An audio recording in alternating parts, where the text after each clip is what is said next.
Maintenant, mes amis, on arrive à la deuxième méthode, la plus simple.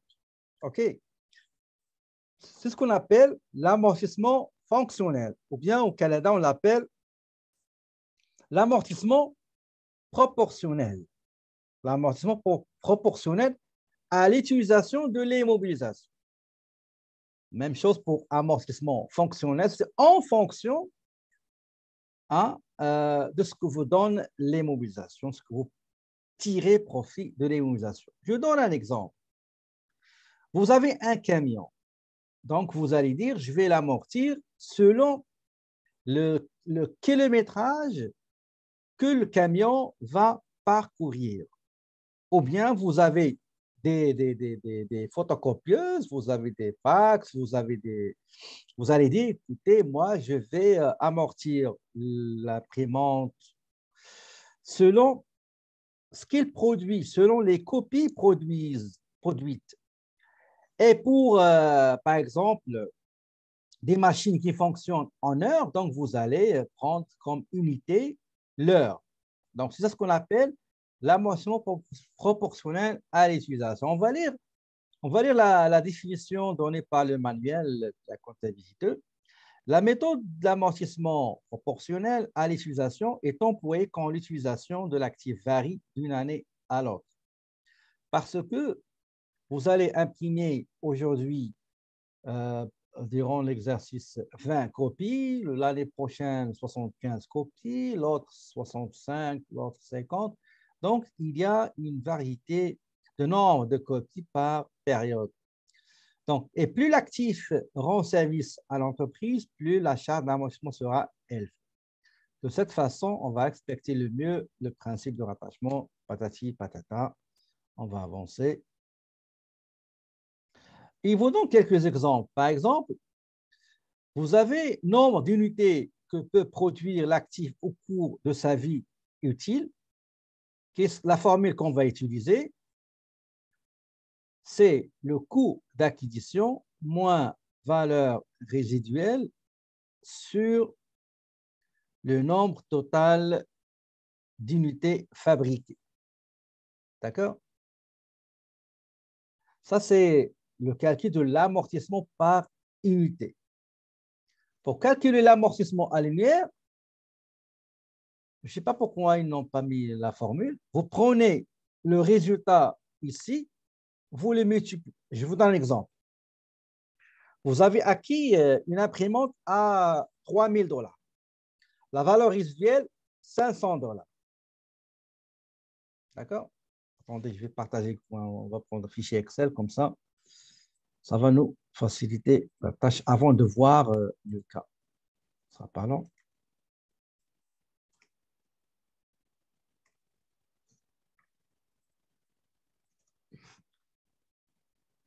On va faire un petit exercice, pas exercice, mais une petite simulation ensemble.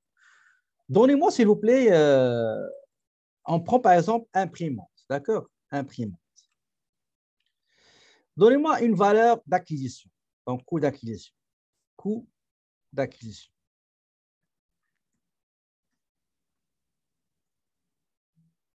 Donnez-moi une valeur, n'importe quel montant. Premier arrivé, premier servi. 400, 100 000. On va dire 100 000. Imprimante, on va dire grande imprimante. Donc, grande imprimante, réseau. Voilà. Donc, c'est 10 000 $. Donnez-moi n'importe quelle date d'acquisition. Donc, le cas qu'on va faire, c'est vous qui va le construire. D'accord? Date d'acquisition. N'importe quelle date. Le 1er avril. OK. Le 1er avril 2022. On va mettre 2022. OK. Même si c'est loin, on est des futuristes, c'est pas grave. Donnez-moi la durée de vie. N'importe quelle durée de vie.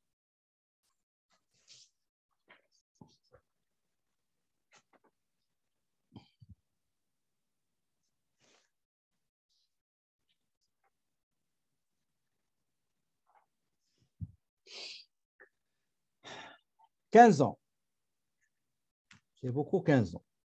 OK. Normalement, c'est beaucoup, mais je vais prendre 15 ans, c'est pas grave. Donc, 15. Donnez-moi une valeur résiduelle. Une valeur, un montant avec lequel vous allez vendre l'imprimante si jamais vous décidez de la vendre. Valeur résiduelle. 35 000. OK. 35 000.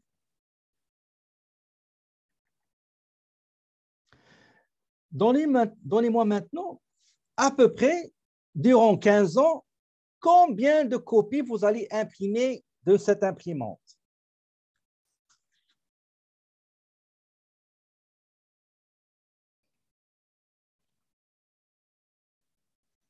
« 20 000. 150 000. On a 15 ans. 15 ans. On va dire ici, nombre de copies estimé, nombre total de copies estimées durant les 15 ans.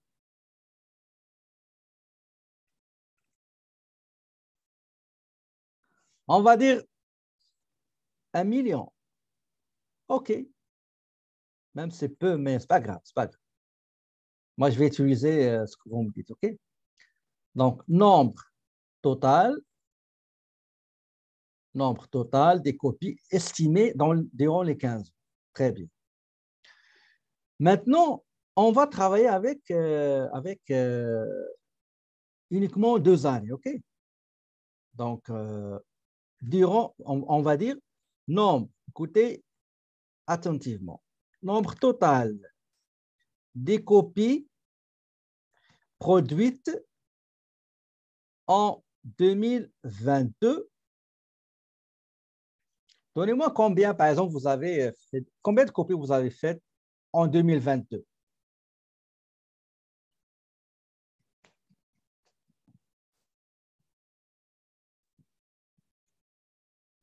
« 70 000. OK. 70 000. Très bien. Maintenant, on va calculer l'amortissement. Donc, amortissement euh, proportionnel à l'utilisation. On va écrire la formule, on va écrire la formule et vous allez voir que ce n'est pas difficile, très facile. La formule, c'est quoi?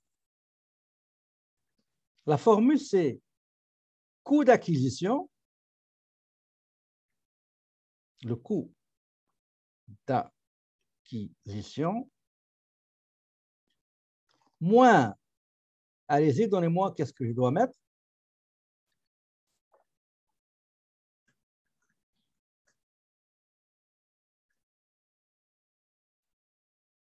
Quel est le montant que je dois mettre? La valeur résiduelle. C'est quoi le chiffre? 35 000. Effectivement, 35 000.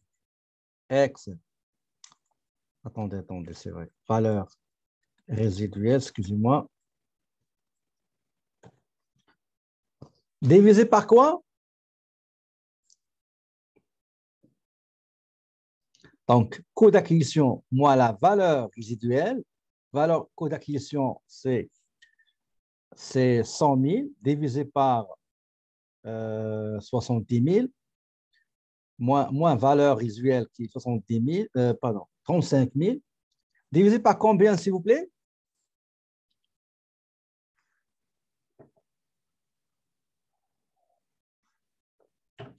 Ici, on n'utilise pas les années.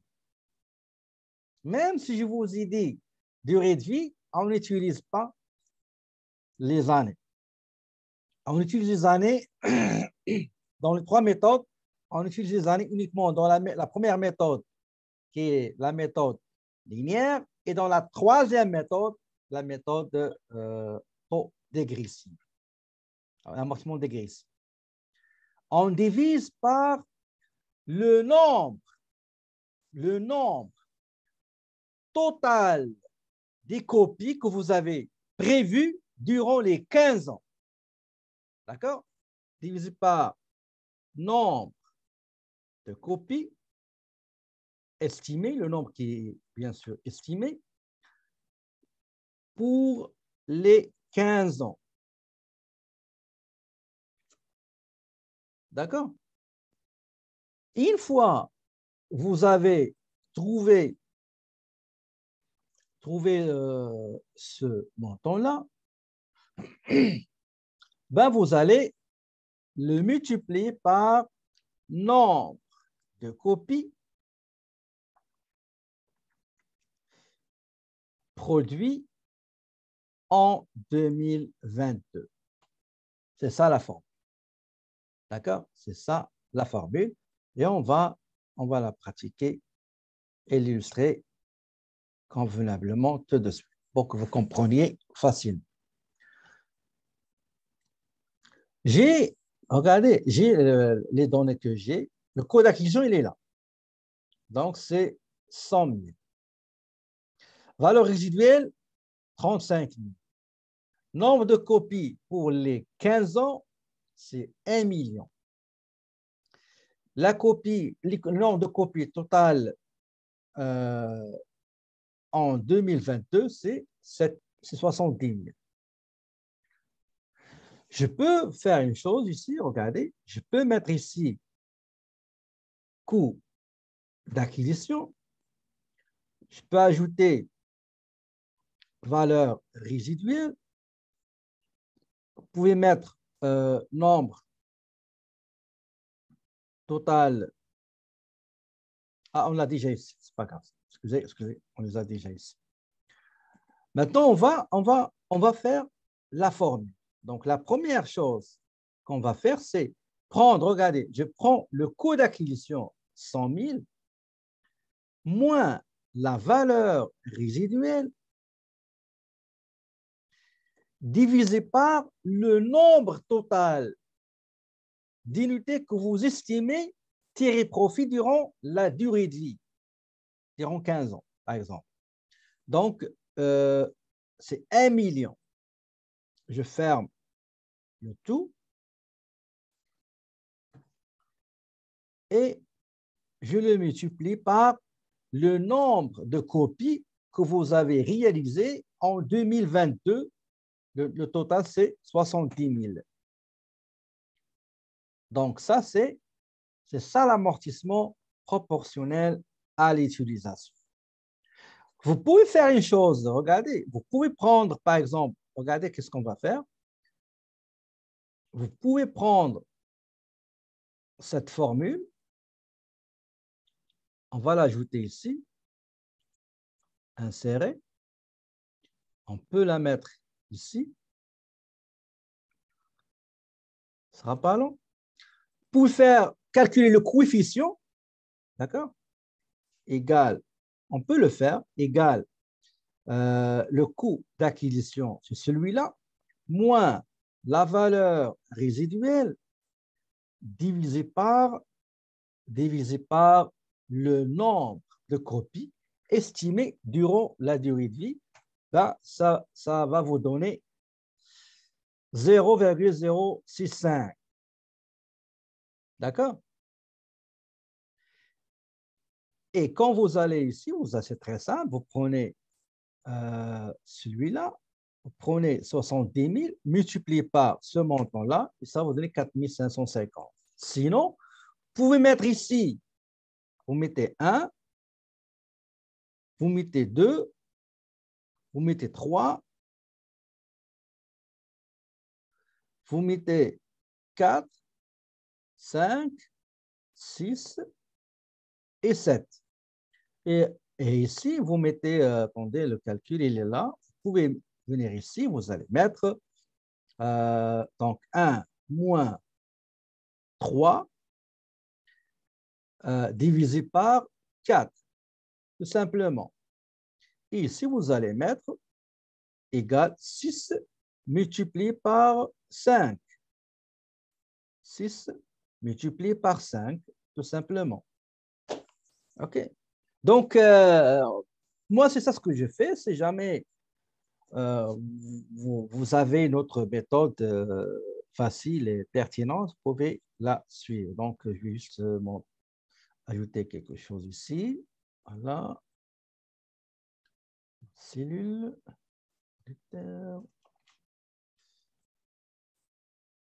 Et voilà. C'est ça l'amortissement. Je vais ajouter un petit titre ici. Donc, c'est amortissement, amortissement proportionnel à l'utilisation. À l'utilisation. Voilà.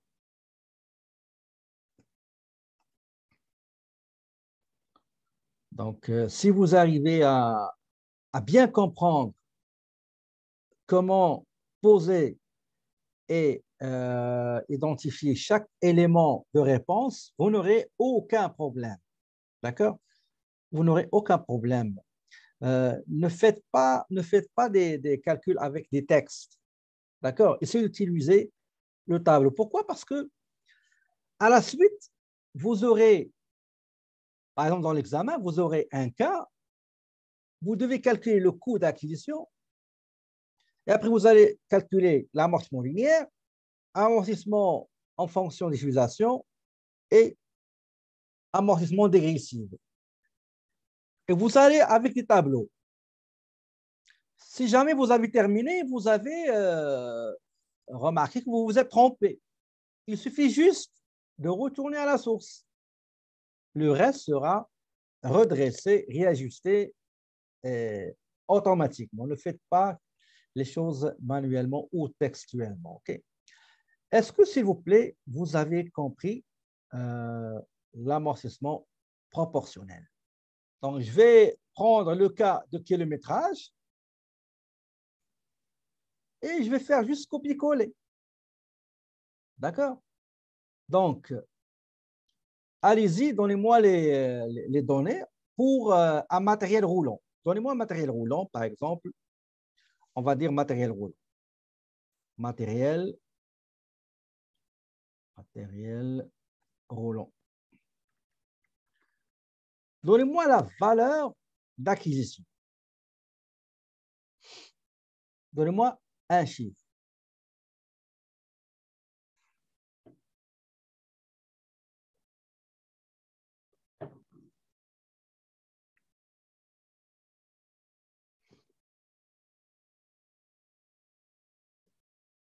« 60 000. » OK. On va mettre 60 000.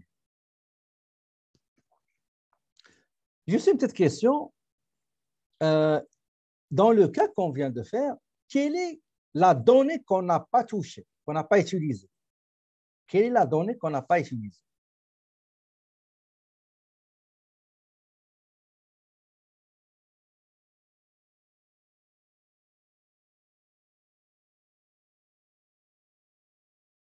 OK. Effectivement, on n'a pas touché la durée et aussi on n'a pas touché la date d'acquisition pour calculer au prorata comme on l'a fait dans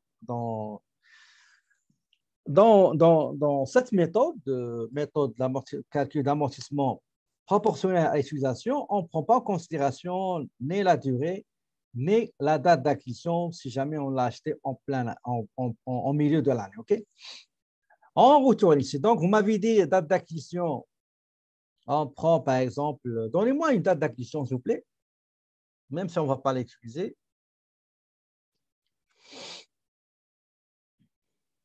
La même date. OK. Durée de vie, même durée. OK. La valeur résiduelle, ça sera quoi le montant avec lequel vous allez vendre votre matériel roulant si jamais vous décidez de le vendre? Donnez-moi une valeur résiduelle.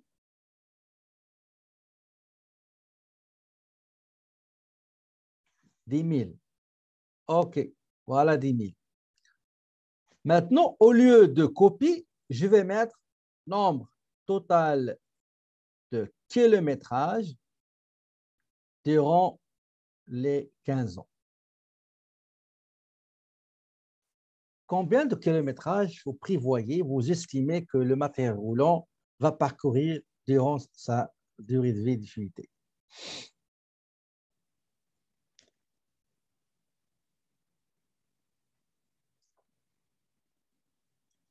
Dix ans, OK, 10 ans. Okay.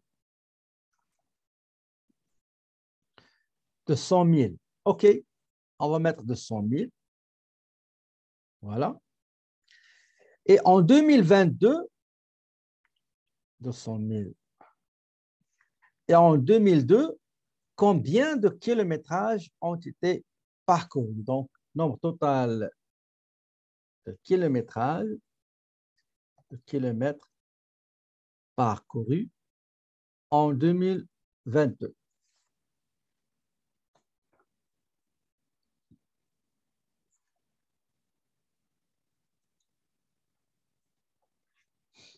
Vous estimez que le camion, bien le matériel roulant, on dit matériel roulant, vous estimez qu'il va parcourir durant les utilisations de ce matériel, il va parcourir 200 000. Admettons la première année qui est 2022, combien de kilométrages ont été parcourus?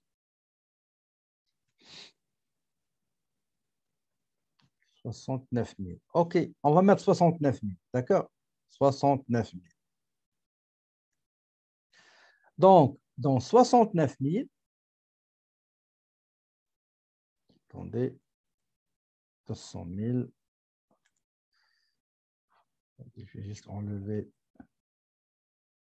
ce kilométrage. Voilà.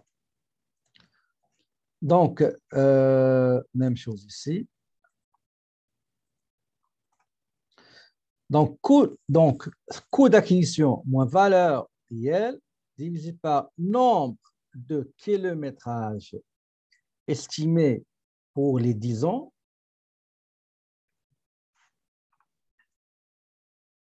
Si on fait la formule, ça donne 0,25. Ça veut dire si je prends 1 moins 3, valeur résiduelle, divisé par 4, qui est le nombre total de kilométrages à parcourir durant la durée de vie du matériel roulant, ça donne 0,25. Maintenant, la valeur,